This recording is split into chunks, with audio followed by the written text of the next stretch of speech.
is people weren't feeling like they were being heard. And, it was just so bizarre to people that they couldn't get in contact with their university's administration when they pay so much money to get here.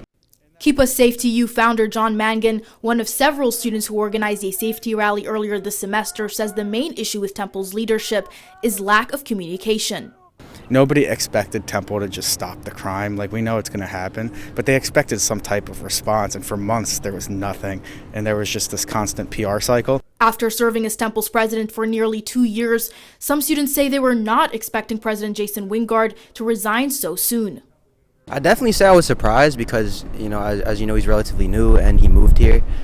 Some students told me that they are surprised Wingard has stepped down, but others said that they were expecting this.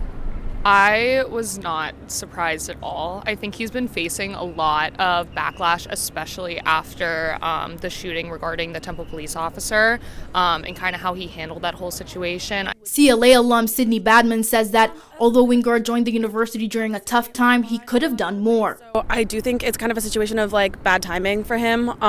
Obviously, he could have handled things a lot better, I think. Junior Anya Rainwater thinks one of the issues with Wingard's leadership was his approach to education. But I do think that Wingard has a lot of perspectives on just turning college into a really profitable thing as efficiently as possible. Rainwater also believes the president should have worked harder to negotiate with Temple's Graduate Student Association during their strike earlier this semester. How he reacted to TUGSA was a big indication of how little he values instructors as kind of this core of our system here at Temple. Mangan says that he's concerned for the future of Temple's leadership. At the end of the day, the same people who appointed President Wingard's administration are going to be appointing the new administration.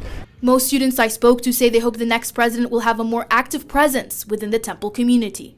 I think actually showing up in different and more powerful ways is more important for a new leader of the school.